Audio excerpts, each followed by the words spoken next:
The preview show is here, everybody. UFC 296, the last pay-per-view installment of the year, is right around the corner in just a couple of days. Las Vegas is the destination, and we have an absolutely monster card, and we have a monster preview here as well. Not me and Harry, Theo and Seanie are here to join us as well to help us talk about all this card. We need some help here. We do need some help because there's been a lot to talk about, a lot to decipher, lots of stuff going on outside the octagon. We haven't even got to the fights yet, but we're going to talk about them as best as we can throughout the course of the next hour or so. Leon Edwards, Colby Covington, your main event, and Alexandre Pantoja, Brandon Royval, flyweight title fight as your co-main event. Shavkat Rakhmonov versus Wonderboy Thompson in the welterweight division. Tony Ferguson versus Paddy Pimblett at lightweight.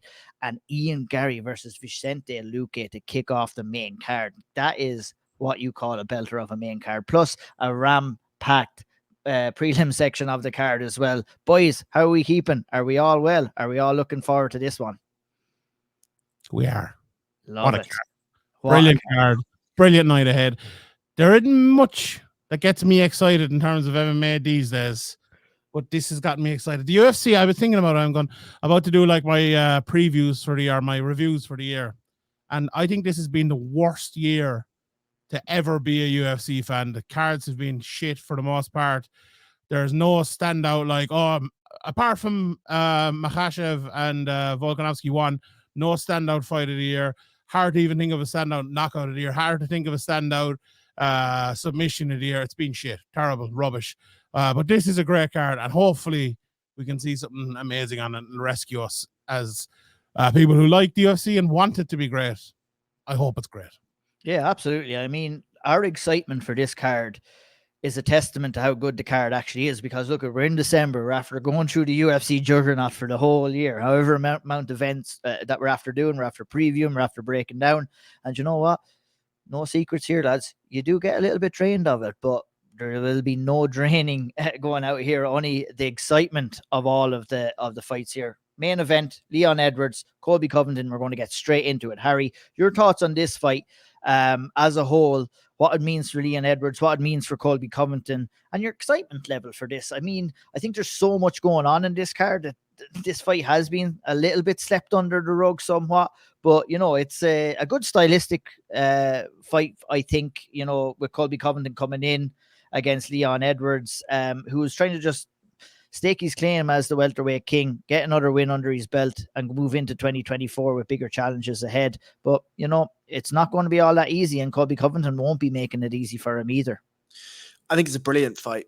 Really, really brilliant. And I think from a marketing perspective, you kind of need somebody like Colby Covington to maybe just bring out a little bit of that edge in Leon Edwards. Like, Leon Edwards is a very soft-spoken, very sort of humble character that, you know, will talk the game and will play the game, but nowhere near to the sort of efficacy of a Colby Covington. And I think for Leon, it's important for him to have a rival, if you will, and at least a talking rival that will bring eyes to his fights, will allow him to be a little bit more rambunctious in his press conferences, in his interviews, and these sorts of things. I don't think he needs any more fuel in terms of training camps or anything like that. And it doesn't really seem as though Leon has like actual disdain for the character that Colby plays. It certainly seems more as though Leon understands that this is the game that Colby plays,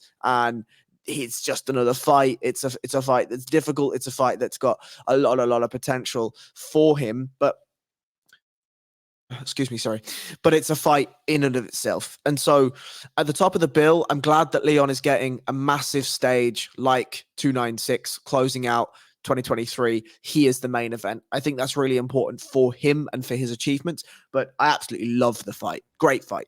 Yeah, great fight. We'll get into the nooks and crannies of the fight as well. Theo, I'll go over to you just maybe to discuss Colby Covington, his character. And, you know, he's a guy that's standing here as a guy who could be another US champion inside the UFC. But I mean, you know, we've we've probably dealt in Ireland with our fair share of controversy around the certain champions and certain fighters as well. I'm wondering what your feeling is on Colby Covington as a guy who's living and residing in the US, and his character, which I feel has somewhat kind of calmed down a little bit, but like there's plenty of time for him to kind of throw all of that out the window over the course of the next couple of days and media days and press conferences and everything. His personality is one thing, his fighting skills are another. What do you make of Colby Covington, Theo? Well, there's a lot to say on him, right? I mean, obviously, he's sort of like a reflection of the current culture war that's been going on in America since around the 2016 Donald Trump election era. He obviously latches onto that like crazy. I know Donald Trump is supposed to be there at the fights as well. Another tidbit I think is interesting too is that, throughout this whole, case that Donald Trump has going on right now, it seems like there's been a lot of rallying support, especially from his side, that, they haven't really had the opportunity to have that in a while. Just because like he's really been out of the news. And so now when he's going into court and everything, it sort of like gives him a reason to like get riled up. And this Colby Covington fight is happening at the exact right time for that as well. Colby honestly sort of in a weird way has momentum going into this fight, even though he's been inactive since the Jorge Masvidal fight. And before that, obviously the Usman fights, but in between that, he had long stretches of inactivity, which is something that I'm like kind of wondering, is it going to catch up with him at this point? But, if you just ask me about star power, if you're asking me about a guy who can sell tickets, Colby Covington's that guy. And I'm not sure if it translates necessarily to like the rest of the world. But, as I was mentioning earlier, the culture war in this country it's very split down the middle, left and right. There are a lot of people who hate Colby Covington, but there's so many more that I think people don't realize that love him. I know so many guys who are just like, I love that Colby guy. Like, when's he fighting next? Just because they'll side with the right side of the country. And it's like, a lot of people will sort of criticize Colby for coming out and doing the things that he does. And there's a lot to criticize, but there's no denying that it's actually gained him a fan base and it's gained him a lot of money coming into this fight. And it's partly the reason why he's getting this title shot in the first place, if we're honest. Yeah, 100%. That was exactly where I was going to go with that. I mean, look at inactivity, Seanie, was something that you spoke about on the big podcast with Colby Covington, and the fact that, I was amazed when you even said it, that only 3 fights ago he was fighting Tyron Woodley. And it seems like an age ago since Tyron Woodley was fighting and competitive in the UFC at this stage. With Colby Covington, look at the inactivity is one thing, but the chance, like his opportunities that he is getting is proven that he does have a following. He does have star power. And, whether you want to tune in to see him win or whether you want to tune in to see him lose, it doesn't matter once those pay-per-view buys come in. But from a more competitive standpoint, Seanie, that little level of inactivity over the last number of years. Plus, you mentioned the style of fighters that he was fighting in, the likes of Masvidal and everything that's been going on with him outside the cage as well. There's a lot of moving parts in Colby Covington's world right now, and this is behind it all, this is a huge opportunity and probably his last opportunity to become a UFC champion. You'd never know. Jesus, he could lose 50-45 here in the UFC. I might give him another one the way things have been going. But yeah, it's interesting. He's 35 years of age. Like, if you just look at the facts, as I said, we did in the podcast of the weekend, 35 years of age, has only fought, 3 times in the last 3 or 4 years. The Masvidal one wasn't a real fight. It was a complete mismatch. And then he lost to Usman, pretty heavily in both fights. And in both of those fights, it felt like he was getting further and further away from what makes Colby Covington great. And, am I going to say it? Yeah, we need to make Colby Covington great again. That's what I think he needs to do coming into this fight. And that's what Get the hat. That's top level fucking punditry there for me. But like, he needs to go back to the wrestling. He needs to go back to the relentlessness with a bit of striking added into it. Colby can strike. People see, the problem with Colby is, right, what do you just explain there? People either love him or hate him based on left and right. I don't even know what left and right is, to be honest. I just look at Colby as a fighter. I don't watch his interviews. I literally haven't heard a Colby Covington interview, I'd say, in about 5 years. So just look at the fighter. Like, what he is a very, very good fighter in lots of different ways. An underrated striker because he's long and he's a southpaw and he's a bit awkward and he can actually hit harder than people say. But obviously, the wrestling and the relentlessness of that wrestling is his A1 top game plan, but he hasn't been doing it a lot. And I've said this phrase probably 50 times in the last couple of weeks, but I'm going to say it once more because this is the previous show. Some fighters fight an opponent and they keep fighting for the rest of their career. We mentioned Tyron Woodley. I feel like with the Wonderboy fight was that in other ways, say someone like Anthony Pettis with RDA. That was a fight that lasted with him the rest of his career. And Colby hasn't had that many fights, and one of them was against the same opponent, but it feels like he kept fighting Usman. And he needs to get away from that. He needs to wrestle more. He needs to do what he can to pull Leon Edwards to the ground and destroy him there. Now, we can talk about the rest of it after Leon's game and everything else, but I think that's what Colby needs to do. And do you know what? The last fight I'm making it, if you're 35 years of age, if you're out of the cage for a while, this is the sort of game plan that is more doable than others. Let's say you're Anderson Silva, and you're out of the cage for a long time, or Conor McGregor out of the cage for a long time. Very hard to get that timing of the perfect strike, the perfect setup and everything. For Colby, it's about relentlessness. It's about the brain more than the physicality or the timing or anything like that. The attitude, you know, if he can adjust that attitude, come back into what made him great again, and wrestle, I think he has a great chance here. But if he can't, I think Leon Edwards has the skill set to beat him.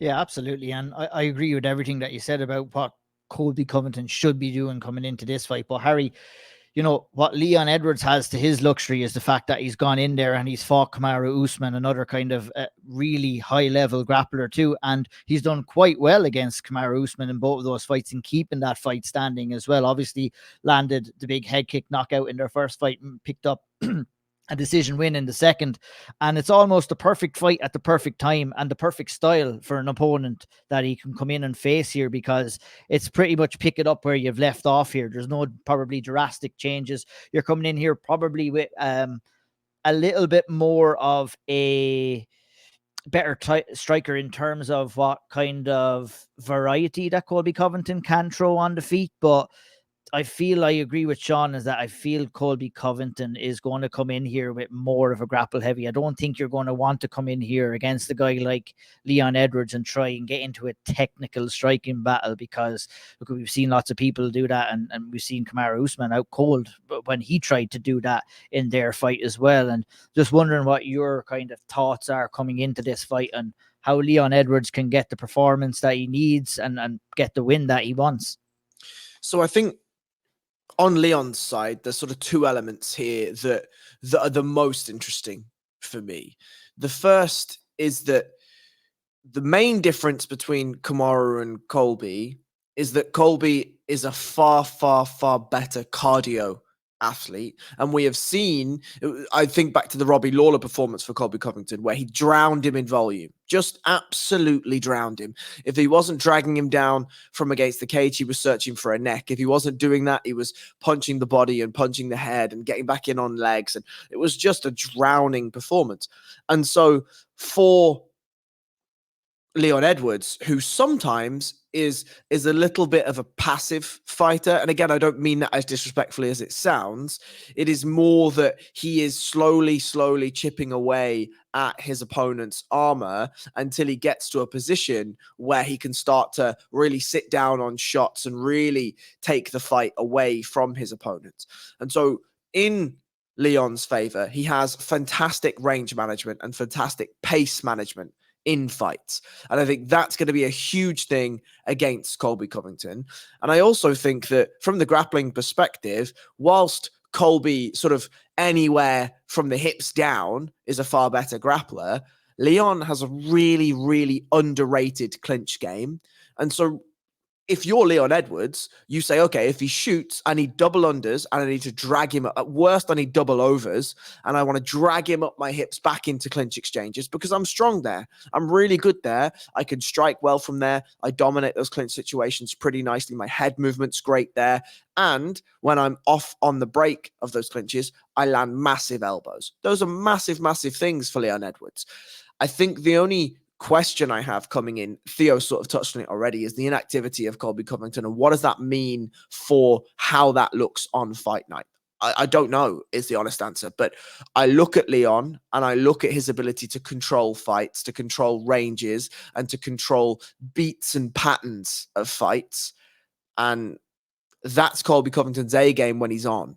So that's the real interesting tidbit for me to watch when those two get there.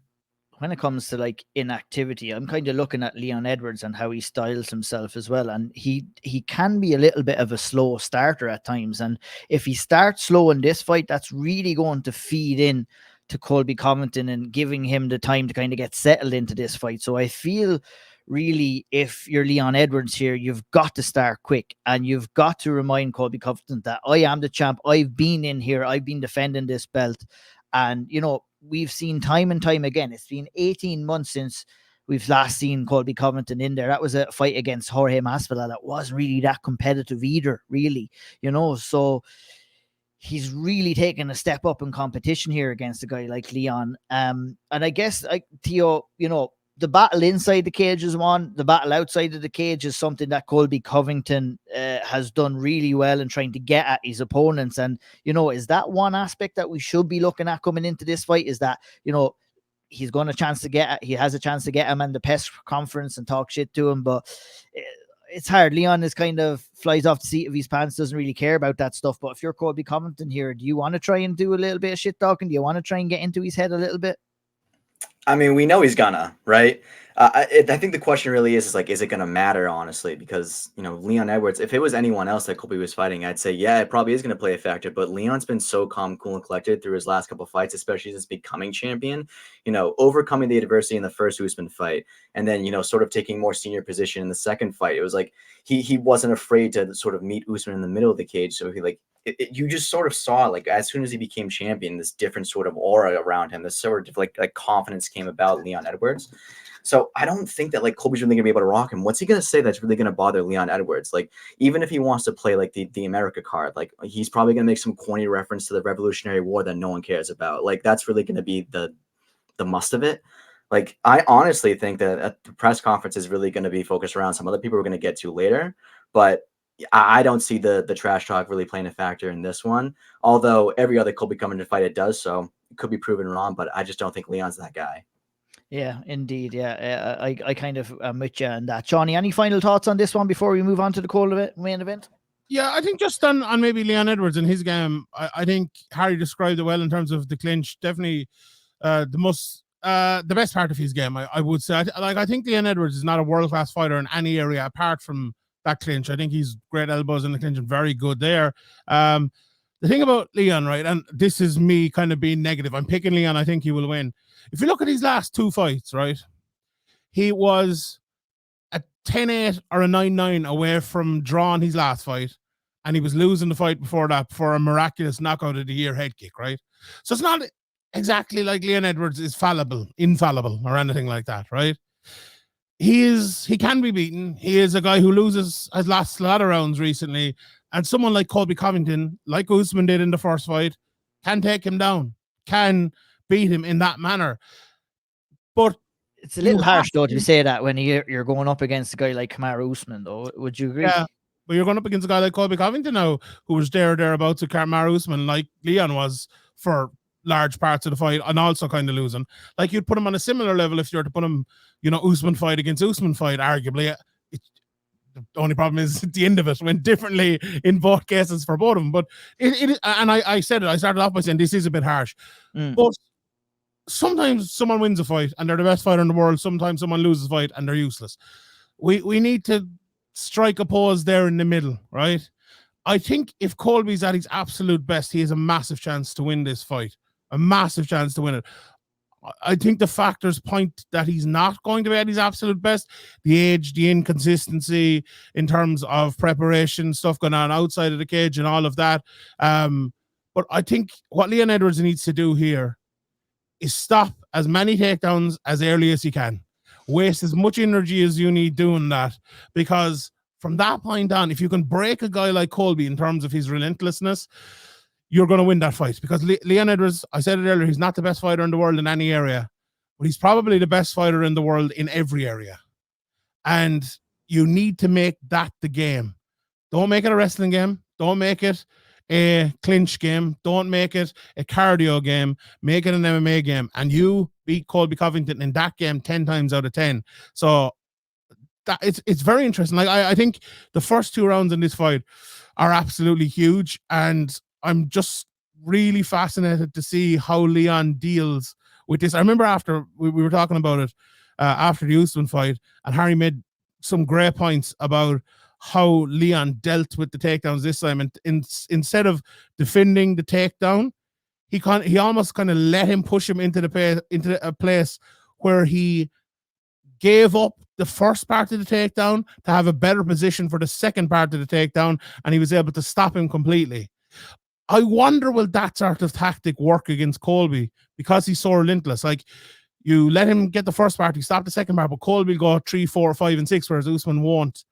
I wonder, will he have to revert back to type, use his footwork, and stay away from Colby an extra little bit in that sort of fight? I think it's very intriguing, that, and it might take 2 fights to actually decide how that works out, but we'll see on that one. Calling a draw? You calling a draw? Maybe calling the Colby win and a rematch if he's the champion, but I don't know. I'm picking Edwards, but not with any great certainty or anything like that. There's 2 fights like that for me in this card that I'm calling people, but not with great certainty. Yeah, like I think that's kind of been a trend for a lot of Leon Edwards fights, really, is that he hasn't really captured our imagination enough to ever be certain that he's going to get the win. But we'll all be like, come on, Leon, man. Come on, Leon, man. Maybe at the end of the 5th round again, we'll see something special. That was a horrible Birmingham accent, by the way. But let's move on to the co-main event. Alexandre Pantoja versus Brandon Royval. Rematch in the flyweight division. Alexandre Pantoja, the champion, defending his belt.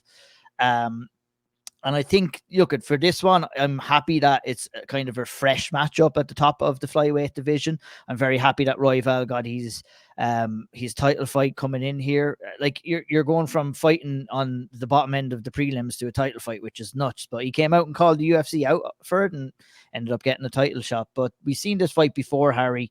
And looking back at that fight, I cannot see too much difference in that one and compared to this one. Look, I think both of these fighters have kind of polished their skills up a lot, especially Pantoja. And I just feel that Brandon Royval is so good at creating chaos in the scramble, but Alexandre Pantoja eats up chaos in the scramble for me here. And I think that's what won him the first fight. And I really think that's what's going to win him this fight as well. I'm curious what you think of this fight. I said fight an awful lot there. That's grand. Don't worry about that. I couldn't agree more with you, frankly. I just think Pantoja is a cut above. Brandon Royval is somebody that we have discussed ad nauseum about, this chaos, this whatever. That's fine. Like, there's a time and there's a place for quote unquote chaos in MMA, but this is championship level fighting. And I just don't know that Brandon Royval is a championship level fighter. I think he's a good fighter. I certainly don't take anything away from him in those aspects, but there is levels to this. There really, really is levels to this. And I just don't know that Brandon Royval is at that level, whereas Pantoja has showed us time and time again that he is absolutely at that level. And he's a bit of a wrecking ball. I really, really like Alexandre Pantoja. And yeah, I don't know, lads. I think this is a tough fight for Brandon Royval all the same. Can I ask you a question, Ian? Yeah. Because you're a good man for knowing about cards and where placement is, right? If Pantoja and Royval didn't have a title on the line, where do you think it'd be placed in this card? Probably prelims headliner. I think it'd be even a bit lower than that, maybe. It might be, and that's pushing it. Like, depending on what ranking that they're in, but like the flyweight division never gets the due that it's worth. Like, I mean, you're like, what the way UFC kind of have structured flyweight fights is trying to draw audiences in. So you're either putting one at the very start of a card, you're either going to put one on a feature headline, or you're going to put one at the start of a main card to try and draw the audience in, because you're going to get all fast live action, like good technique and excitement all wrapped in one. So I do feel that, this is kind of, it's sad to me. It epitomizes what the flyweight division is. This is a flyweight title fight, and even the way we're covering it here now, it's kind of like a throwaway title fight from what we've had in recent times. So we're coming off the back of this quadrilogy between Brandon Moreno and Davison Figueiredo, two quality fighters, and then Brandon Moreno kept that run going, and Pantoja came in, and I think his story has been fantastic. And coming back from defeats and coming back from being cut. But I don't know if he was cut from the UFC, but he was damn close to it at one stage. But he's come back real strong, and it's a great story here. And Royval, this is going to sound really, really harsh, but I think Royval has kind of been thrown in here just so Pantoja can get rid of him, and then he'll be back down the division in the flyweight, and we're going to make some room for more fresh talent in the division. And I'm going to be made eat those words if Royval somehow comes out and gets it done on Saturday night. But that's honestly how I feel about this fight. I'm still excited to see it. I love watching the flyweights, especially I'll be down there. I'll get to see some live action as well. So look, I think Royval and the run that he's been on, look at wins over Bontorin, wins over Schnell, and a great win over Mateus Nicolau in his last fight. He deserves this. And, Nicolau is a great fighter, but I do feel that, there is a little bit of a gap in the skill set from the elite level of the flyweight division to the up-and-comers. And I think Royval can kind of label himself as an up-and-comer. I don't know if you want to piggyback off that, Shawnee, or we'll hand it over to Theo. Or... Yeah, just a couple of points. Like, it's tough as well when you come from having Demetrius Johnson, Henry Cejudo, some of the, like Demetrius Johnson, the greatest fighter we've ever seen, and then they were on about getting rid of the division. Like, that's like a lot of flyweights retired. A lot of flyweights went up the bantamweight, put on a lot of muscle, and like now we're seeing it. The flyweight division just isn't as strong as it used to be. What we're seeing now in the flyweight division, though, is a lot of fun fights. I went back and I watched their first fight an hour ago, and it was fun as shit. Like, there's no way you can watch that fight and think Royval couldn't beat Pantoja in this. There was a lot of fucking transitions. It was a mad as shit fight. I think this is going to be unbelievably fun. And it was funny you mentioned it there a minute ago, Ian, but like I was thinking this would be the perfect fight to actually open up the main card, title and all. Let's change things up. Put this as the opening fight of the main card. It'd be mad. I think it'd be fun. It'd be different. I think it'd be really cool. But it's the best fight that you'll see for a title that no one will give a shit about. That's exactly what this is. It's good and it's bad is exactly what it is. I think it's going to be fun as shit. No one will care though, and that's the problem. See with flyweight at the moment. Like, I've been a big advocate of flyweight for a long time, and they always put on fun fights. But getting people to care has always been a massive issue. But I actually think it's a bigger issue now than it ever was. Like, people always cared about Demetrius Johnson. People always cared about Henry Cejudo and others. It was just seemingly Dana White didn't because it wasn't drawing the numbers. Now it's a little bit different, but I can't complain. We shouldn't complain if we're getting a good, really fun fight, and I think that's what we will get. Yeah, I think that's what you always really get with the flyweight division, to be fair. And I've always sang from the rooftops about the flyweights, but yeah, I don't know.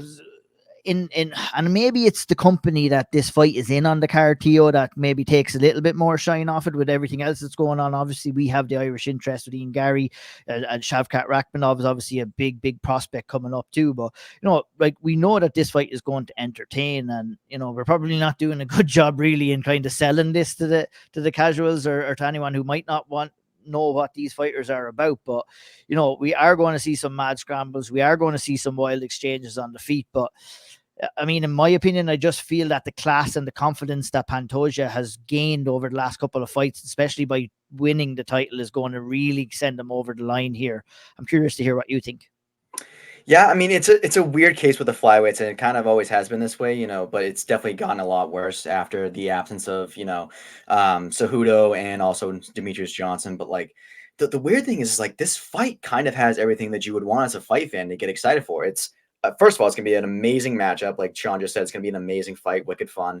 It's going to have a background of two fighters who have great stories. Like Pantoja winning the title against Moreno was an amazing fight as well. The whole "Are you proud of me now, Dad?" after that speech was, amazing. But again, for some reason, like it's not catching on. And as well as Brandon Royval, who has a great story as well. Like, these guys are never in boring fights.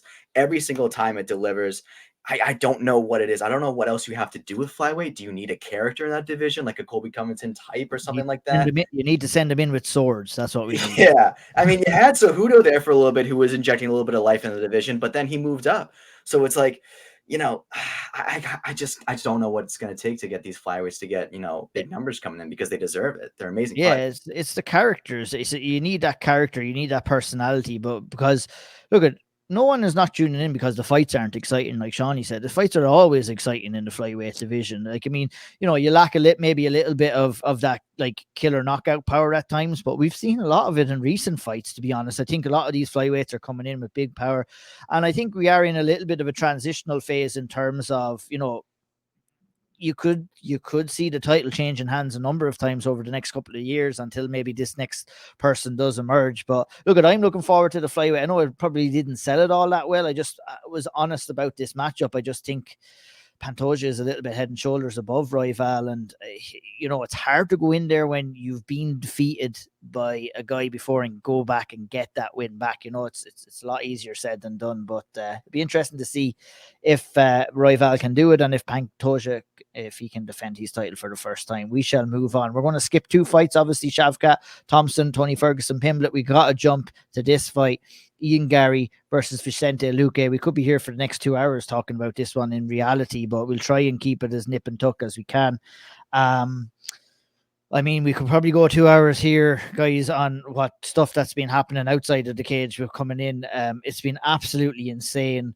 I know you said it on the big podcast, Shawnee. I want to kind of say it because it's actually how I feel too, is that for the longest time, I really do concentrate what happens when the cage door closes. And of course, you have to kind of take into an account in this fight here about all the outside noise that's been happening surrounding Ian Garry. Call it quote unquote controversy somewhat, but basically people digging for shit. And I don't like it. I think that, it is a shame. I thought Shawnee said it very well on the big podcast. I kind of said it on the last Style Triangle when we previewed this one, is that, we have a guy here that's top 10 in the welterweight division and is actually a really good fighter, and we want to fucking spend our time picking apart his personal life. It shouldn't be that way. But sadly, that's the way it has gone for this fight. And, while I prefer not to talk about it, I think there's been too much noise, Harry, around this not to talk about it, and not to talk about how much of a potential distraction it could be for Ian Garry coming into this fight. It's just so hard to say, because Ian Garry to me feels like the type of fighter that wants this. Maybe not specifically the topics that are being covered, right? But he wants the reverie. He wants to be spoken about. He wants to be known. He wants to be in headlines. And that's something he's manifested for himself, right? Between him and his social media team and everything else, there's a camera following him at every single juncture, it feels like. And so if you are somebody like Ian Garry, who has these wants and has this vision for himself, if you will, this is exactly what you're looking for. Good or bad, if it's true what he says, that he doesn't care about this person's opinion and that person's opinion and this and that and the fourth, well, if that's true and he actually doesn't care about those people's opinions, then he might be absolutely right. And he might be using this as fuel, or however it is he wants to determine that conversation. But I just don't know that I buy it, lads. I just don't know that I buy it. And it's very, very difficult for me to sit here and say, it's all fuel. He's going to use it. It's going to be grand. He's going to have the best performance of his career. I just don't know until that cage door closes whether that's true or whether that's false. I from a personal perspective, I can't imagine that this for Ian Garry is helpful in any stretch of the imagination. But I'm not Ian Garry, right? I don't know. Yeah, and that's the thing. Look at if Ian Garry fans are us looking from the outside in, are looking at maybe another incident in his career, it was the kind of split from Team KF. It was the controversy that surrounded him going into that Cage Warriors title fight with Jack Grant, also with an injury as well. And I was really impressed at that stage that how he handled that, how he went out and performed, and how he handled himself. But it's manifested into this huge thing, Theo. And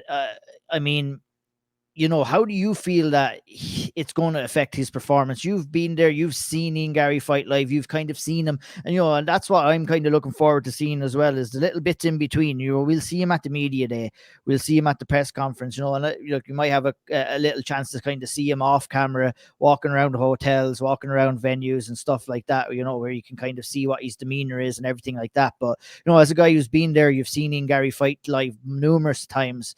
What do you make of this whirlwind that's been surrounding him in comparison to previous fights that he's fought? So before all of this whatever you want to call it, all this shitstorm happened with him, this matchup wasn't really like too concerning in my opinion. Like, and I still believe that he will beat Luque handily. However, now after all of this noise has come about, I truly believe like this performance is sink or swim for him in the UFC. Because if he can go in there and if he can perform the way we think he can, the way he should against Vicente Luque, despite all of this action going on around the cage, I have no qualms about him entering that octagon ever. If it's for a title, if it's for his first main event, if it's for his first big show back in Ireland, which he wants to do next, which he's been begging for next for a couple fights now. You know, I think really what couldn't he overcome? Because this noise has just been so overwhelming. It's every day on my feed. And it's been like this for weeks. I thought it would slow down at some point, but it's still going on and on and on. It's ridiculous. Having said all that, one thing that I was thinking about this morning, he's never been booed in the UFC like he's going to be booed on Saturday. You know, there was maybe a little moment in Jacksonville for the Gabe Green fight where there was a mix of that. There was a bit of that just because the fight wasn't as great. But this guy is going to get booed to the living hell during the press conference, during the weigh-ins, during the fights. Like, I don't think people realize how much UFC fans latch on to heels, latch on to people that they can hate. And this guy is going to attract a lot of that. And I think we're going to learn a lot about how Ian Gary's going to look in the cage based on, like you said, Ian, his demeanor throughout fight week. How is he taking the media day? How is he taking the press conference? How is he just around the hotel in town? You know, how's he feeling? How's he acclimating to this environment where he's around all the guys on the card who might be wanting to say a little snide comment as they pass him in the hallway or something stupid like that, you know? But like I said, sink or swim for him. If he can still perform the level he's capable of, despite all the noise, what couldn't he overcome, honestly? Yeah, absolutely. Look at it, and Shawnee, the thing about it is the greatest recipe is success here. And, you know, how you can silence all of those critics is going on out there and putting on a show. But we've come an awful long way from dropping pizzas at doors of opponents to what we're dealing with right now coming in to this fight. And it's hard, you know, not talk about this and what potential hazards may face Ian Gary coming into a fight against a guy that you cannot mess around with. You cannot make any mistakes against. Like a sizzled veteran that's very well-rounded, that's got some knockout power, who's very opportunistic on certain submissions as well. Like, you really got to be zoned in and focused when you're fighting a guy like Vicente Luque. You do, 100%. He's a dangerous fighter. You know, he can knock you out, as you said, very good submissions. If the fight gets to the ground, especially if he gets on top. And you can't half-arse this one. You can't, you know, you can't go in there thinking you're going to win. You can't prepare badly, mentally or physically. And you talked about the mental part there, but let's talk about the physical part for a second. Can it work the way Ian Gary's doing it? And now maybe it can, but we haven't ever seen it in MMA, right? I spoke on the podcast at the weekend. George St. Pierre was the closest, but I don't think at all similar. George St. Pierre had his home base. Then he was kind of going to do camps at Jackson's, and then he would go, you know, to John Danaher for a bit of jiu-jitsu. He would go to what's his name again? Freddie Roach for a bit of boxing. And then he kind of went to all four of them for like years and years and years and years. Ian Gary's done obviously a very different way. We know the Team KF situation, and everywhere else, I suppose, has been of his choosing, apart from maybe the Leon Edwards thing, which I don't think he would have. That was never going to work. I think people blew that Leon Edwards thing massively out of proportion. Like, it would have, if he beats Luque, it would have been gone anyway. So I think that wasn't a big thing at all. But I just wonder, like, at Shoot a Box, is it the right fit? I know he was, I believe he was there before and he kind of went back. Who's going to be like his main guy in his corner? Who's going to be the one putting the game plan together? Is it just going to be himself? Like, do you know someone well enough to tell you not to do this and to do that? Those things are massive. Like, those things are massive. And everyone who has, maybe Conor McGregor aside, everyone who has had massive success in the world of mixed martial arts has had that, has had. And when I say McGregor's a different thing. You couldn't tell McGregor to do anything. Like, John Kavanagh could be the best coach the world has ever seen, and McGregor wouldn't listen to him anyway. He's in that. He's just that type of guy. But everyone else, even John Jones, has had Greg Jackson and has had that mentor. And Ian Gary came up with that mentor, and Chris Fields, and they were absolutely fucking rock solid, it seemed like. And it's a complete U-turn, a complete turnaround for that. It's worked pretty well so far. All signs show that it's working brilliantly. And the question is, can that continue when we get to a higher level? I'm very, very, very interested to see for future speakers' corners as much as anything else if that can work and all of that. So that's a big part of this. The other side of it, I couldn't disagree more with what Theo said there about this being a sink or swim fight for Ian Garry. He could get knocked out in 5 seconds here, and he can absolutely build his way back up. Like we've seen it with fighters down through the years like this. Some fights, some people need a loss. Some undefeated fighters, they need to lose. It might be the making of him if he was to lose. Would it be a setback? Absolutely. Would it be a crushing defeat after what's gone on over the last couple of months? No doubt about it whatsoever. It would take a very good fighter to come back from it in a massively meaningful way. There's no doubt about it, and a very strong character as well. But at the same time, if we leave that to one side and we look at the other side of it, maybe, if he wins here, and that's the one thing I remember I was thinking about after the podcast the weekend I didn't mention. Because Ian Garry goes out here and he knocks Vicente Luque out, let's say at first, second round, something like that. Looks unbelievable. No one will give a shit anymore about that weirdo fucking YouTuber pricks. No one will care. No one will care. Everyone will be saying, well, you know what? We talked a lot of shit about Ian Garry, but what a fucking fighter. I'd love to see him fight Bilal. I'd love to see him fight Leon Edwards. I'd love to see him fight Colby Covington. That's what's going to happen, because there's been bits of negativity coming into Ian Garry fights, not nearly as much as this, but every time he's gone out there and every time he's looked good, he's turned people into believers very, very quickly. And I've seen a few other people doing that down through the years as well. And that's absolutely what could happen here. But the effect that this has had on him is massive. Is the effect this has had on him massive? We've seen a few signs that it has had an effect on him. You know, we've seen replies from him and his team to things he should definitely be ignoring. We've seen him saying, like, only a couple of days ago that, like, he's in fear for himself and his family in the United States when they get there and things like that. That's not good. That's not like, that doesn't sound like it hasn't affected you.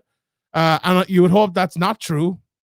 And if he's made feel that way, that's absolutely horrendous. Like, all of this stuff is absolutely rotten for a guy who I don't think has done anything terribly wrong.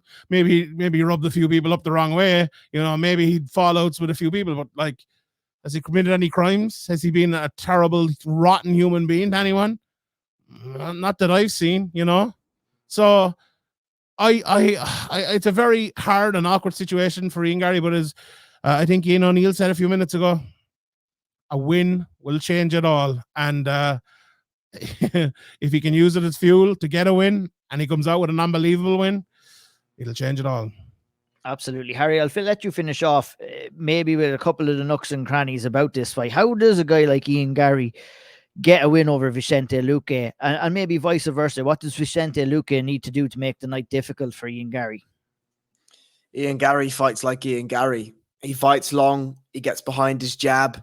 He beats the legs of Vicente Luque, and he works on that right hand and he lands it straight down that pipe. There is obviously, Vicente Luque is a big hitter. Lovely left hook on the man, but he likes to fight in the pocket. Ian Garry doesn't need to fight in the pocket. He has absolutely no need in the world to fight in the pocket against somebody like Vicente Luque. And in the same vein, if we get to a front headlock situation or Ian Garry's in a clinch or whatever it is, and there's a chance that he can snatch a neck, obviously, Vicente Luque is very, very, very, very, very strong from those positions. But we've talked about this before, and this is one of the interesting things that I generally like to think about when teammates fight each other is these fellas know how this fight's going. Like, these fellas know.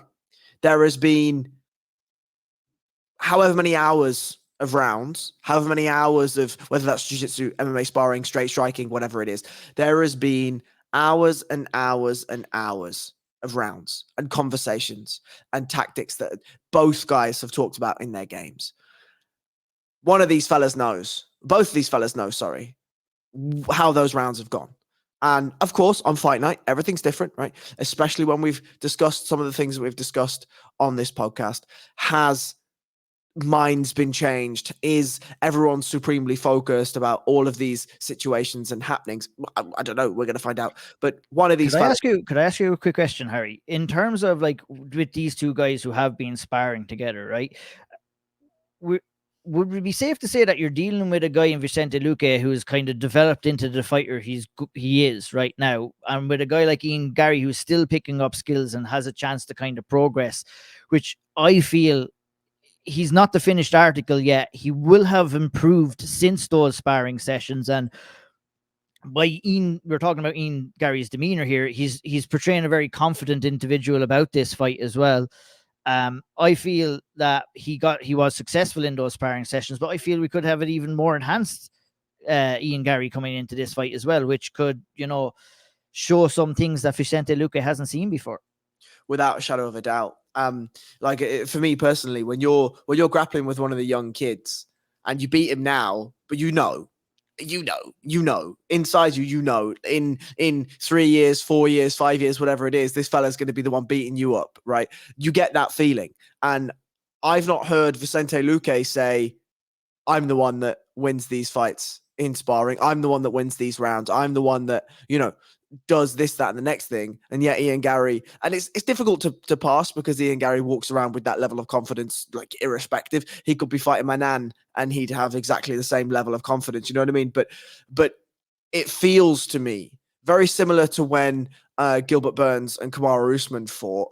Gilbert Burns really felt like he was posturing, and Kamaru came in like, I'm just going to smash this dude. He's going to be really, really strong in the first round, and then I'm going to break him. And it kind of feels a little bit like that, There was another thing as well. I don't know if you picked it up or not, lads, but sometimes people say things and you can decipher something out of it. So two people said it. I think Sean Brady was one of them, and I think was it Brendan Allen was another, and they were both kind of like hinting at Ian Garry kind of getting hurt or knocked out or whatever in training.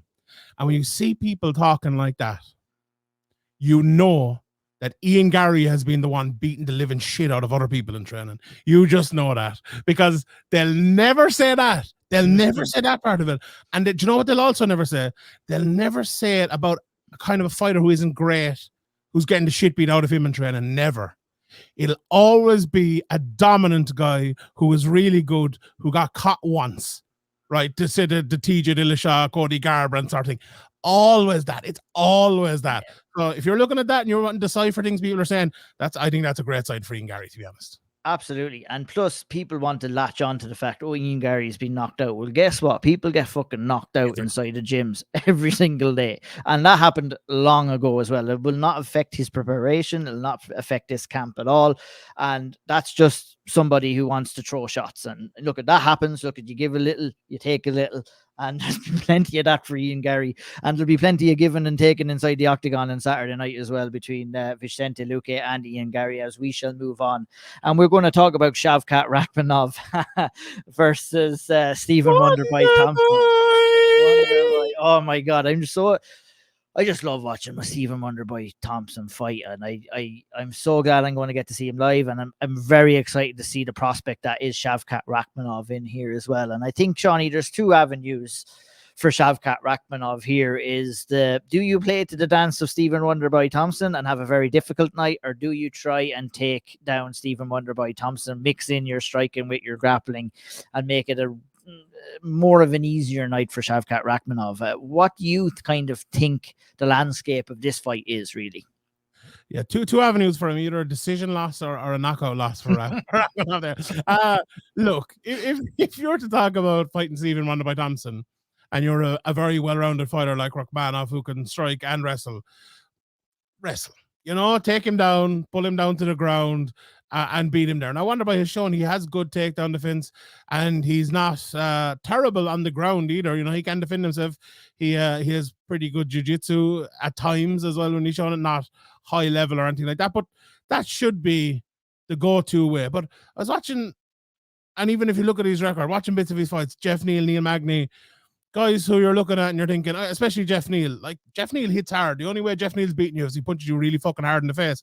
Yeah, it wasn't always I think Harry agrees with that. It wasn't always like just take the fight to the ground against Jeff Neal. There was a bit of striking. Oh, but Shavkat got hurt in that fight, and that's why, I mean, like, obviously he's going to learn some lessons from that, but he also must learn the lesson that, you know, if you play around with fire a little bit too much, you're going to get burnt sometimes. And he almost got burnt against Jeff Neal, and that kind of has me thinking, right? You know, everyone might be living off Stephen Wonderboy Thompson saying, "Oh, I don't want to go in there with a wrestler anymore. I want to go in there with a striker." But the sad reality is that when you're fighting Stephen Wonderboy Thompson, you might go in there as a striker, but then you'll get to see and feel him in there, and you're slowly but surely turn into a wrestler. And I have a feeling like that's where this fight is going to go. Yeah, but maybe it's like the scorpion and the frog, you know, maybe it's in his nature. Maybe it's in his nature just to go out there and strike with everyone and back his striking. And then you realize you're in there at Wonderboy and you're like, well, I'm going to continue to back that. See, the big issue is all some fighters don't understand that they're getting destroyed at times. And especially against a guy like Wonderboy. Now, I'm not saying that's going to happen here. I know I joke and everything, but I look at Rakhmonov, right, and he's unbelievable. But, like, who's the best person he's beaten? Neil Magny and Jeff Neal. Two good fighters. But we saw what Wonderboy did to Jeff Neal, absolutely decimated him. This is a different level. Now, Wonderboy is a little bit older as well and all of that. But if this is a fight on the feet, Wonderboy absolutely has a chance. He's plus 430 as an underdog in this. I think that's criminal. I think that's ridiculous. Look, Rakhmonov is probably going to go in there. I think he's probably going to hurt Wonderboy on the feet a little bit, to be honest. I think he's going to push him back and make it difficult and then take him down. It's a very difficult fight for Wonderboy to win, no doubt about it. But this guy has been one of the best fighters in the world for a good few years, and I don't think he's without a chance. You know, Theo, if you're Shavkat Rakhmonov, you're coming in here 17-0. You're coming in here with the height of hype around your name. You're coming in against a legend, a guy that everybody loves and adores. You know, to make yourself undeniable, what do you feel that Shavkat Rakhmonov has to do when he goes in there against Stephen Wonderboy Thompson? Finish in any way. And, you know, honestly, a finish over Stephen Wonderboy Thompson is going to do wonders for him, wonders for his stock. He could get a title shot for this fight, honestly. And I think it's very interesting, and I don't think it's a coincidence that after UFC 292, Ian Gary calls out Wonderboy Thompson. We get to the post-fight presser, and Dana White immediately goes, Wonderboy to turn it down. We're not doing it. When have you ever heard Dana White say that about a fighter? When have you ever heard him say, as soon as an event ends, oh, he already said no, actually, we just texted him? Like, you never hear that. And the thing about that is that Stephen Wonderboy Thompson was recently coming out about fighter pay around that time as well. You remember he made all those public comments. I don't think it's a coincidence that Stephen Wonderboy Thompson is facing an undefeated 100% finishing rate wrestler where he's a plus 430 underdog, right, Sean? Like, that is not a coincidence at all. And if you saw the Nate Diaz text that came out recently, it kind of shows you how they treat these guys. It kind of shows you their mentality of, if he says no to this, well, then I think the exact words were, we'll bury him on the prelims against some guy no one knows, or something like that. I think the word you're looking for is Stephen Wonderboy Thompson was never my friend. Yeah. Yeah, that was an excellent point and very true to the matchup that we have here, Harry. Look, at when you're looking at both of these and the skill sets that they possess, I mean, like, it's pretty easy to decipher what Stephen Wonderboy Thompson wants to do. We've kind of flirted with the idea of Shavkat Rakhmonov standing with him, maybe mixing in some striking. What do you feel is going to happen in this fight, or what would you like to see happen in this fight? Look, what I'd like to see is Wonderboy Thompson throw some mad 720 kick and put Shavkat Rakhmonov's head into Rosette, just so he can then go up to Dana and kiss his forehead and, like, walk away with a bonus or whatever, right? But what's likely going to happen, lads, is Shavkat will come in, get clipped, get hurt, wrestle Stephen Wonderboy Thompson, and either ride out a decision or find his back and choke him, right? That's probably what's going to happen. But there is an element with which Rakhmonov is a little bit of a volatile wild man, right? There is an element where he's kind of happy to take a shot, kind of happy to give one, happy to be in a firefight, believes in his chin, believes in his power, believes in his hands. And so far with 17 fights and 17 finishes, I can't really argue with him either. This is a Stephen Wonderboy Thompson who next year will turn 373 years of age. And, you know, in fighting terms, that's getting on now. Fair play to him. That's getting on. He's had a lot of tough camps, a lot of scar tissue around that face. And yeah, I don't know. This is a tough matchup for Stephen Wonderboy Thompson in my book. I get it that he's plus 420 and that's a steal and whatever, but fucking hell, when you've got an undefeated fighter like Rakhmonov who can do it all, right? He can do it all. Whether he will choose to is a different matter, but he absolutely can.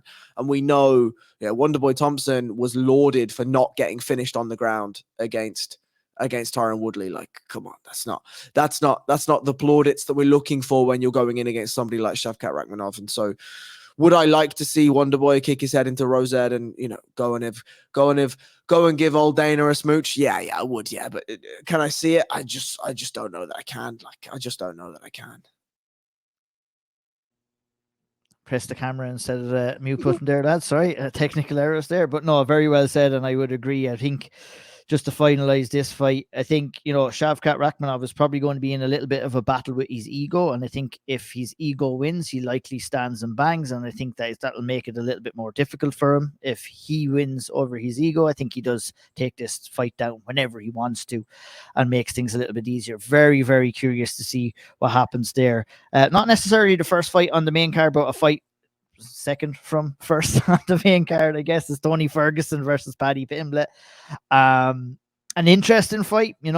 I think I kind of have a feeling, I know some people's opinions on this fight, and I think this is going to cause a little bit of a stir, and I'm really looking forward to getting into it here as well.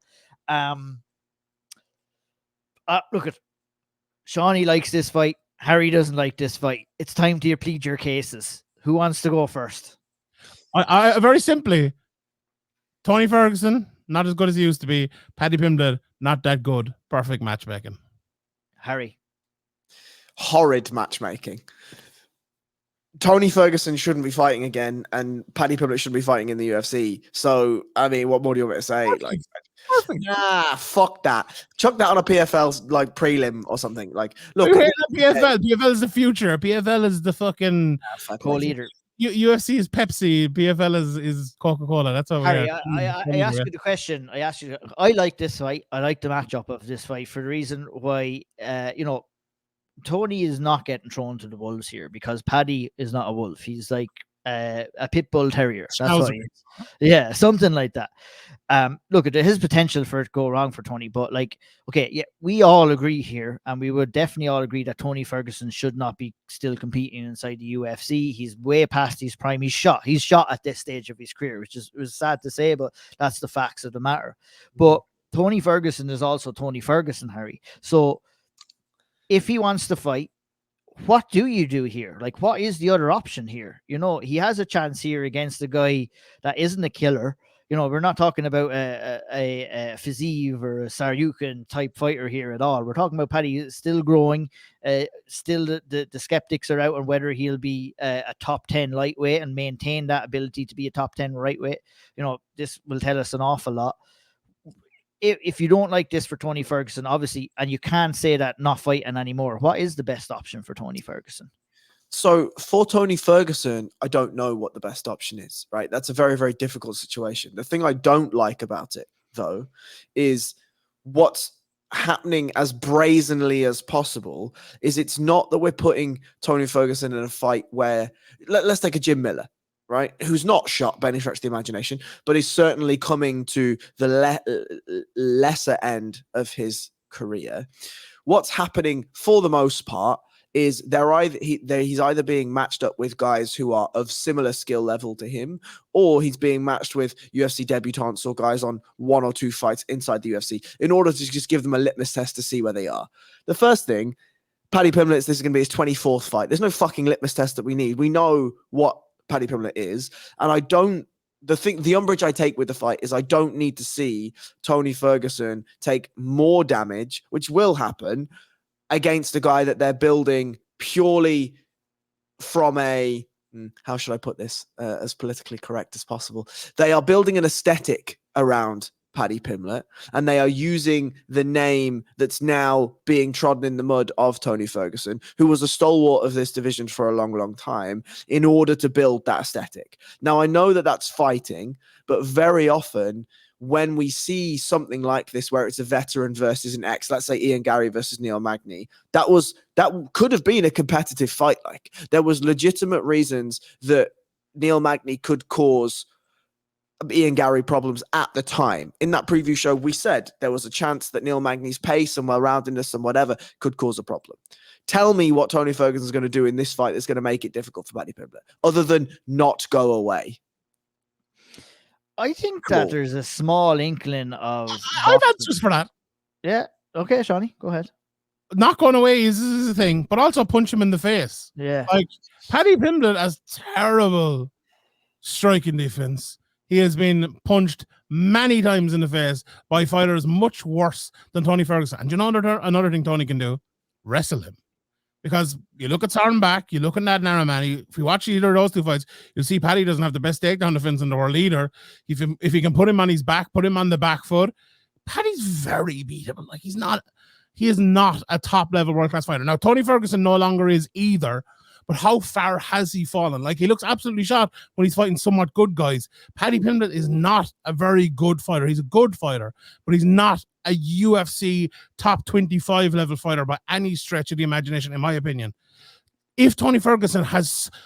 I think if Tony Ferguson has it together mentally, he can beat Paddy Pimblett. Will he beat him? Probably not. But I think he can. I don't think a fighter who is as limited as Paddy Pimblett is a sure thing against anyone unless they are fucking Vendramini or someone like that. You know, I can't have that level of belief in someone with the skill set of Paddy Pimblett against someone like Tony Ferguson, who, okay, does he have it anymore? Absolutely, probably not. But if there's any bit, and I spoke about this in the podcast earlier on, right? If there's any bit of a flash, like say Marlon Moraes was in a similar situation, right? But we saw flashes from him. We saw little bits, half around here, half around there. If Tony Ferguson can produce that, I think that could be enough to beat Paddy Pimblett. I honestly do. I really do. I think the pendulum shifted massively on Tony Ferguson and his downfall when that was the Michael Chandler fight with the front kick to the face, an absolutely horrid knockout. But what Tony Ferguson did before that knockout was actually quite impressive, where he hurt Michael Chandler on the feet, I believe, in round 1, and that first round was relatively close until the finish came. Theo, is there any inkling? What's your kind of overall opinion on this fight, or do you give Tony Ferguson any hope? Come on. So when this initially got announced, I was all the way on Harry's side. But as the closer it's gotten, I kind of gone closer to Sean's side, and now I'm kind of somewhere in the middle. Like, I do believe Paddy Pimblett, as bad as it sounds, he just is like kind of as bad as you can be in the lightweight division and still hold a spot, that Tony Ferguson might just beat him. Tony Ferguson might still have that cardio where in a 3-round fight, he can kind of weaponize that more. I could see a situation where Paddy's gasping for air in the 3rd round and all of a sudden Tony's jumping on his neck or something like that. But, you know, in reality, Tony Ferguson's at the point of his career where we see this with a lot of guys, even over in boxing a lot too, is where like they sort of get to the back 9 of their career and then all of a sudden they're gunshot. They don't throw anymore. Even when they have the openings, they hesitate for like that half second and they never get that back. That was really evident in the Bobby Green fight, especially. And even without that, you know, he wasn't moving the same off that knee after he tripped it. And even though he won a couple of fights after that, his movement was never the same. And it's gone even worse since then. I mean, you know, he could win, but if we're being honest here, Paddy probably gets a decision win here. But this is a horrible matchup by the UFC, not for the reasons we listed out, because it's a lose-lose for Paddy Pimblett. If he goes in there and he beats Tony Ferguson, congrats, buddy. You beat Tony Ferguson, was his 8th loss in a row. And also, Tony's a fan favorite. People are endeared by him. People will hold that against you for a long time for being their favorite fighter, especially if it's a guy like Tony who's been through the ringer. But if he loses, you lost Tony Ferguson, man. And I think that's a very good point, but I think that's in Paddy's control and how he wins this fight, if he does win it. If he comes out and he's being a bit of an asshole after the fight, or, you know, people are going to latch on to that, or if he comes out and shows Tony Ferguson the level of respect that he deserves as a pioneer of the sport as well. Last thing I want to kind of talk about on this is the preparation of both guys coming into this. And it's been very interesting on both sides. We see Tony Ferguson coming in here, Shawnee, with with David Goggins and running the life out of himself. And I'm looking in and I'm like, oh my God, I'm not too sure about this. But what we've seen from Paddy Pimblett and what we've heard from Paddy Pimblett is something that we've been looking for quite some time now. And that's a little bit more dedication in between camps. And look, that came from the injury, and he was a little bit heavier, but Paddy Pimblett has been looking in shape and in prime shape for quite some time now. And that's a big difference in comparison to what we've been seeing in these previous fights, which may show he's finally starting to get the picture on how important it is to maintain your weight and kind of smartly kind of substitute that push to get down to weight for that skill acquisition. So that's something that I'm excited to see from Paddy Pimblett here. I 100% agree. I'm glad you brought that up, because I wanted to bring it up, because like we've talked about that with Paddy so many times before. Like I watched one of his vlogs earlier on today, and he looked healthy. He looked in a good shape. He looked in fit and ready to fight. And Ella Sampson said that he was 78 kg. I just looked it up there, 171 pounds. So he's 16 pounds to cut. But I believe that was, probably recorded a few weeks ago or whatnot. So, that's not the biggest cut we've ever seen. I'm sure he'll be down to maybe 10 pounds-ish for the week itself.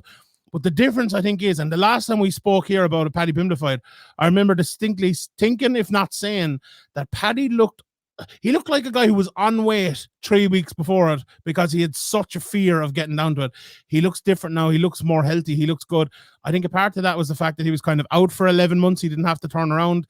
He had the ankle injury. I'm sure coming back from the ankle injury, there was kind of a light work to get back to kind of lose maybe a little bit of that weight. And in the camp has actually been, we spoke about it many times. The camp has been about improving, about learning, about putting the game plan together rather than just kind of getting down the weight. And I think that's very, very big for Paddy. And, if you're kind of like a few of us here and maybe you're stuck in between who's going to win, I think that probably just push you over the edge towards Paddy, in my opinion. For Tony, the other side of it then, the physicality for Tony, I think Tony will be fit. I don't think that'll be a massive issue. It's the mentality. If Tony can get any bit of belief, that's what he needs to win this fight. He mightn't still win the fight, but that's what he needs, I think, more than the physical part. 100%. Yeah, I agree. And just to maybe piggyback off what you were saying about Paddy, is kind of that really gave me my definitive answer on who I think is going to win. I think, there's a chance here that there's a slight scare for Paddy, and that scare is going to likely initiate some grappling exchanges. And I feel Paddy is just going to get him in grappling. I think he might get him early. Like, Paddy is coming back off a very controversial win over Jared Gordon. A lot of controversy, a lot of hate came in his direction after that fight as well. Fight at night. Yeah, he's and in fairness to him, he came out and said he was talking a little bit crazy after that. He said that he realized what everyone was saying after watching back the fight, but he died on that hill for quite some time. Maybe he died and came back to life again. That's why this new in kind of committed Paddy Pimblett is coming in here. But I think with the burning kind of desire to kind of put that win/loss, whatever you want to call it, against Jared Gooden. It was a win, and really, but a lot of people considered it a loss. You want to be putting that to bed, and he has a good chance to do that against Tony Ferguson in the lightweight division. I'm looking forward to seeing that. Lots of kind of little small stories going along with that one. Let's move on real quickly and blast through the prelim section of the card, lads. Opening fight on the prelims. Short notice fight for Bryce Mitchell coming in against Josh Emmett. What do you think about that fight, Theo? I feel like Josh Emmett's the exact type of guy who's like a nightmare matchup for Bryce Mitchell. And the fact that he's doing it on short notice as well is just, that's a tough ask for Bryce. You're going to have to bring 2 Bibles in with him this two time. Bibles. Maybe, hopefully that camouflage works and he's actually hard to track down in there. But honestly, I think that's a really big ask for him. I hope they pay him a lot of money because, I don't see how he gets it done against Josh Emmett. Hits really hard to take down. Strong guy, can box well on the feet. It's tough for Bryce Mitchell out here.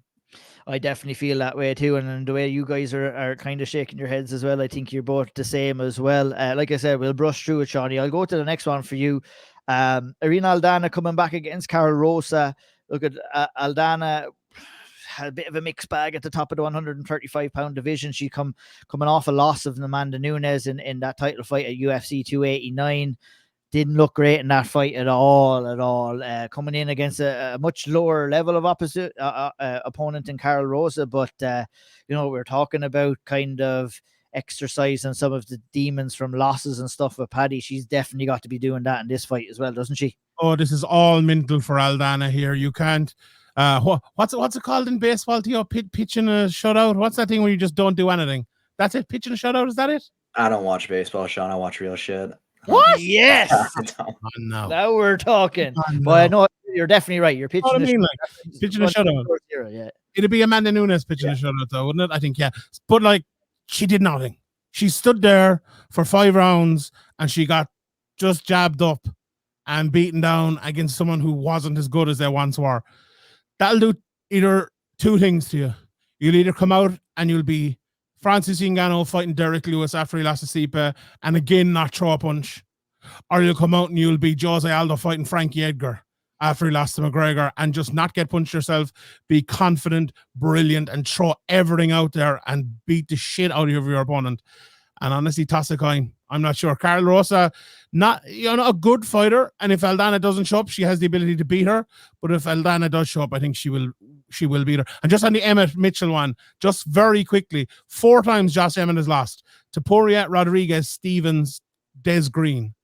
There isn't a wrestler among them boys, and I don't think a wrestler with a bit of a single leg or a double leg in the middle is going to be the elixir to beat Josh Emmett. Although you never know, he's a little bit old, but I'm definitely picking Emmett in that fight.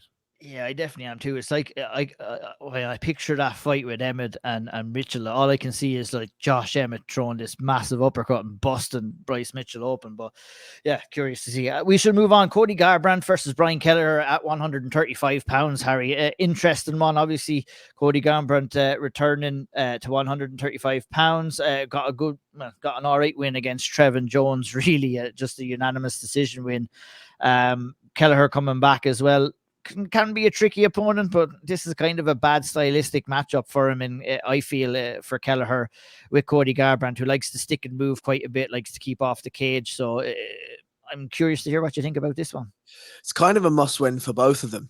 And I mean that in that if Cody Garbrandt has any chance of staying relevant at 135, this is a fight he must win and win well. And for Brian Kelleher, he's had a long UFC career, 2 losses on the bounce. Now, if he makes it 3, I can't imagine he's the type of guy that the UFC cut immediately. He's the guy that happily bounce around 135 and give to a couple of fellas and maybe rack up a few more losses or a win here and there.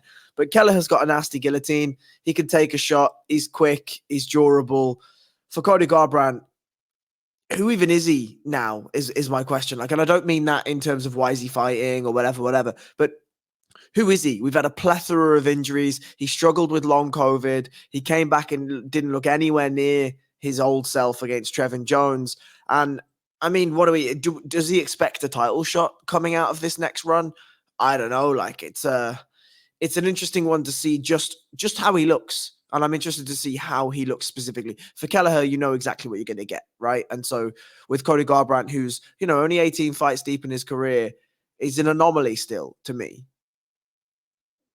Yeah, very well said. The prelims roulette wheel turns and it lands on Casey O'Neill versus Ariane Lipski. Theo, important fight for Casey O'Neill coming in here against Lipski. Obviously, coming back off the injury, she will be very disappointed to have dropped that fight to Jennifer Maia and really didn't look like the fighter that she looked like before the injury against Jennifer Maia, which we have seen time and time again, but she's got a good chance to come in here against Ariane Lipski, who has cost the SevereMMA team massive amounts of money in her time and her tenure at in the UFC. So it's a good stylistic matchup for Casey O'Neill. It's a good winnable fight, in my opinion, for Casey O'Neill as well. And looking from one O'Neill to another, I gotta big up my sis Casey. And if Casey wins, there's gonna be 2 O'Neills going crazy in Vegas. Let's just say that. Where the after party at? So I mean, this, like you said, it's a winnable fight. I think that's very calculated by the UFC in their part. Like you said in her last fight, they kind of get her back on track here. I think if it stays standing, Lipski's got a chance just because I think Casey still has a lot of holes to fill in her striking game. But of course, if it goes to the ground, I think that's where she's comfortable. She can take over for 3 rounds, no problem.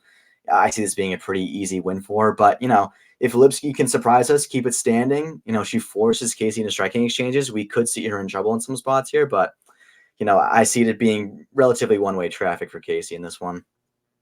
Yeah, I kind of do as well. It's a good kind of comeback fight. Get back into the win column. Get that run started again up the 125-pound division. Two bruisers at 205, Shawnee. Alonzo Meadofield versus Justin Jacoby. This has potential to be a wild firefight with two guys being massively tired in round 3, or this could be overall in one round. It's hard to know with these guys. What do you expect to happen? I'd be very surprised if someone didn't get blasted out of this. I don't know Yeah, who, to be honest. Jacoby is a very good striker, as we know. You know, he's the kickboxing background and everything like that. Minifield probably a slightly better all-around fighter. Minifield is one of these guys who's a 14-3-1 record, which a light heavyweight is pretty good, to be honest, if we are to look at it like that. But some of the lads he has lost to, you know, William Knight, not a great fighter. OSP knocked him out with a left hook, and he didn't even have a left hand. And then Devin Clark as well. You know, he can lose to that level of fighter if he can pull him to the ground, put him against the cage, land a few shots again there, or get him down. He can win the fight, but he doesn't want to stay against the cage for too long as well, because those knees and stuff will come up through the middle from Justin Jacoby. I don't know, like, you know, I'll back the under in this. Give me under a round and a half. I think that's the way I'd go in this one. And just a word as well on Garbrandt Kelleher. If Cody Garbrandt doesn't win that fight, he may as well go and retire. Honestly, 100%. I agree more. Harry, pick your fight out of the rest that's left. We got Tager Ulanbekov versus Cody Durden, Andre Fili versus Lucas Almeida, Shamil Gazov versus Martin Budai, Randy Brown versus Muslim Salikov. That's a nice, tasty fight, actually, to open up the card. Randy Brown and Salikov, isn't it? In that one, in it, yeah, give me that one. Randy Brown is still a guy that I have a lot of time for. Again, not gonna be knocking on the door of a title shot anytime soon, but long, rangy, can fight like that. And you know that I have a soft spot for a fella who's long and can fight just like that. And so with Salikov, we know what we're getting as well, right? Massive power on strikes, lots and lots of spinning shit, hits hard, durable, very tricky striker. And so that is a banger of a fight. If that is the first fight on the night, that is an absolute screamer to start us off. And I will just say, I know you only said one fight, but if Tager Ulanbekov and Cody Durden can just agree that they will only grapple, thanks. There you go. Nice one. Look, that's it, guys. That is the UFC 296. We've gone through the card, lots of fights to look forward to, lots of stories coming into it, lots of stories coming out of it. Me and Harry will break that down next week on the balance breakdown. We'll have Theo back. We'll have Theo back for the balance breakdown. I'm sure we will. Will we have Shawnee back for the balance breakdown? We went in. Probably not, no. I know. Yeah. We won't make any promises on Shawnee's behalf, but we did enjoy his company. And thanks for Theo for joining us as well. Hopefully we'll get to see Theo a little bit more with us in 2024 for the preview and the breakdown shows. We'll try and make that happen. But for now, this is the last UFC fight card of the year. 2023 has been a blast. Yeah, sure is. We're done after this one. We're all done. Fuck. That is it. There's me, like, where the fuck am I going to get my bets for my betting show? Oh, well, I'll find him somewhere. Well. You'll find him somewhere. NFC 79. I'm about to be up all in you. There'll be two Magomedovs fighting in Russia or something like that, surely over Christmas, and you'll be able to kind of make something happen. But until the balance breakdown next Tuesday, follow at Harry at BJJ_Harry Powell, at Sean Sheenba, at Theo Lander, at I O'Neill. We'll be on it. Follow me along down in Vegas. I fly to, I'm there already when you're listening to this. I was going to say I fly tomorrow, but yeah, I'll be down there. Keep an eye on my Twitter and my Instagram. I'll be sharing updates. We'll probably hop on with Shawnee, do a couple of updates. So after media days, press conferences, weigh-ins, etc., we'll get some content into your ears. Thank you, everybody, for the support in 2023. We love you all. Enjoy the fights on Saturday, and we will talk to you next